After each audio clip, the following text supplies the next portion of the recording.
శ్రీమతి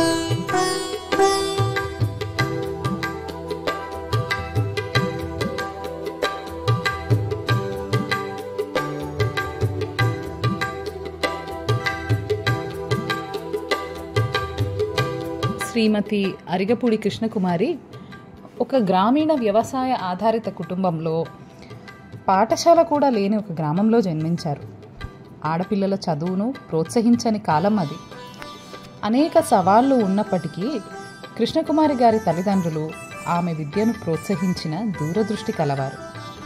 వారు ఆమెను పాఠశాల విద్య కోసం పక్క గ్రామానికి కూడా పంపించారు. చివరికి ఆమె తన ఇంటర్మీడియట్ విద్యను విజయవంతంగా పూర్తి చేశారు. ఇది ఆ రోజుల్లో చాలా పెద్ద విశేషమే.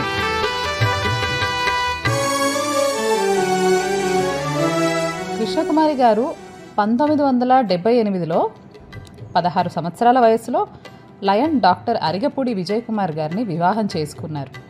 వారికి 3 సంతానం. కృష్ణకుమారి గారు చక్కగా స్థిరపడ్డ తన పిల్లలను చూసి చాలా గర్వంగా ఉంది అని అంటూ ఉంటారు. పెద్ద కుమారుడు పూర్ణకుమార్ హైదరాబాద్లో స్థిరపడ్డారు. మిగిలిన 2 కుమారులు కవలలు అమిత్ కుమార్ డల్లాస్లో మరియు సుమిత్ కుమార్ హ్యూస్టన్లో స్థిరపడ్డారు.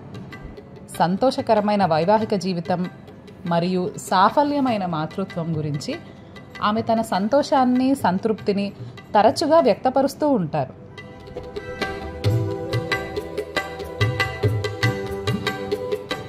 శ్రీమతి కృష్ణకుమారి పుస్తకాలు చదవడం మరియు పజిల్స్ పరిష్కరించడంలో చాలా ఆసక్తిని కలిగి ఉంటారు. ఆమె స్వతహాగా సమస్యలను పరిష్కరించే మనస్తత్వం ఉన్నటువంటి మనిషి. ఈ ఆలోచన సరళి బరువు తగ్గాలనుకునే వ్యక్తుల కోసం ఒబెసిటీ క్లినిక్ను స్థాపించడానికి ఆమెను ప్రేరేపించింది. ఆమె ప్రయత్నాల వల్ల చాలామంది ప్రయోజనం పొందారు. ఇప్పుడు సంతోషమైన, ఆరోగ్యకరమైన జీవితాన్ని గడుపుతున్నారు.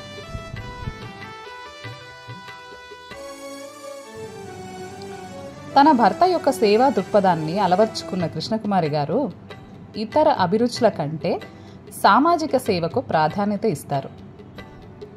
విద్యార్థిని దశలో ఎదుర్కొన్న ఎన్నో సవాళ్ల నుండి నేర్చుకుంటూ ఆమె ఆడపిల్లలకు విద్య అందించడం అనేది ఒక ముఖ్యమైన సేవా లక్ష్యంగా ఎంచుకున్నారు.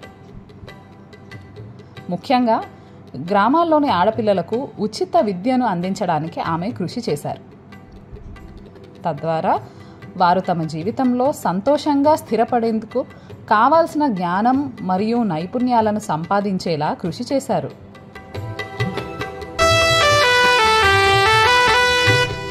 ఉచిత విద్యను అందించడంతో పాటు శ్రీమతి కృష్ణకుమారి అవసరమైన వారికి ఉచిత ఆరోగ్య సేవలను కూడా అందించడంపై గొప్పగా దృష్టి సారించారు.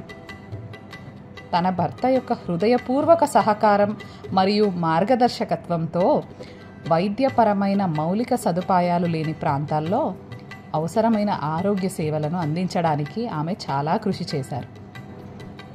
లయన్స్ క్లబ్ సభ్యునిగా తన భర్త చేసిన కృషిలో చాలా వరకు ఆమె పాత్ర కూడా ఉంది. ఆమె అందించిన సేవలకు లయన్స్ క్లబ్ మరియు ఇతర ప్రముఖ సంస్థల నుండి అనేక గుర్తింపులను కూడా పొందారు.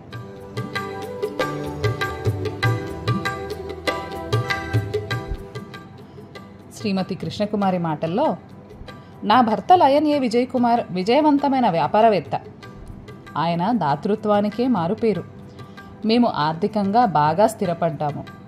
మేము సంపాదించిన డబ్బులో ఎక్కువ భాగాన్ని తిరిగి సమాజ శ్రేయస్సు కోసమే ఉపయోగించగలిగాం. ఈ విషయమై మేమిద్దరము చాలా గర్వపడుతున్నాము. మన అస్తిత్వం అనేది సమాజం వల్లనే అని నా భర్త నమ్ముతారు. మనకు సాధ్యపడినంత సమాజానికి తిరిగి ఇవ్వడం మన కర్తవ్యం అనే నా భర్త నమ్మకాన్ని నేను కూడా బలపరుస్తున్నాను.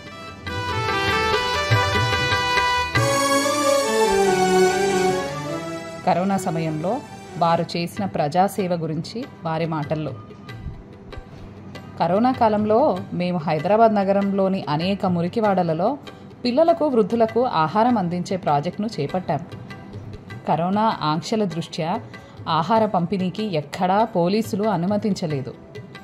ఈ సేవ కోసం ప్రభుత్వ ఆమోదం పొందడానికి నా భర్త, నేను చాలా కష్టపడి చివరికి అనేక కాలనీలలో ఆహారాన్ని పంపిణీ చేశాము. కరోనా సమయంలో విజయ్ కుమార్ కృష్ణకుమారి దంపతులు చాలామంది కళాకారులకు కూడా సహాయం అందించారు. ₹1,00,00,000 వరకు ఆర్థిక సహాయం చేశారు. ఇలాంటి సహాయం పొందడం కన్నా చేయడం చాలా గొప్ప.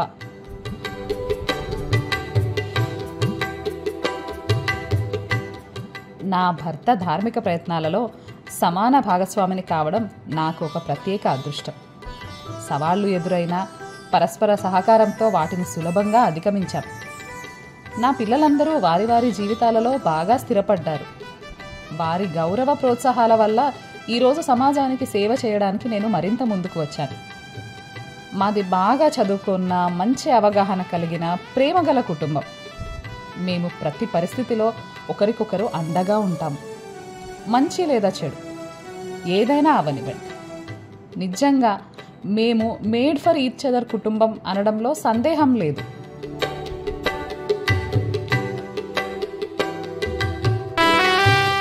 ప్రేమ, సేవ, దాతృత్వం, సామాజిక బాధ్యతలను కృష్ణకుమారి గారు ఎప్పుడూ విస్మరించలేదు. సమాజంలోని అభాగ్యులకు సేవ చేయడం ద్వారా మనం పొందగలిగేది చాలా ఉందని, నష్టపోయేది ఏమీ లేదని తన భర్తతో పాటుగా తను కూడా నమ్మారు, ఆచరించారు. సమాజంలోని స్త్రీ పురుషులు అందరూ వ్యవస్థకు తిరిగి ఇవ్వాలని, తద్వారా మానవజాతి పట్ల తమ కర్తవ్యాన్ని నిర్వర్తించాలని ఆమె కోరుకున్నారు.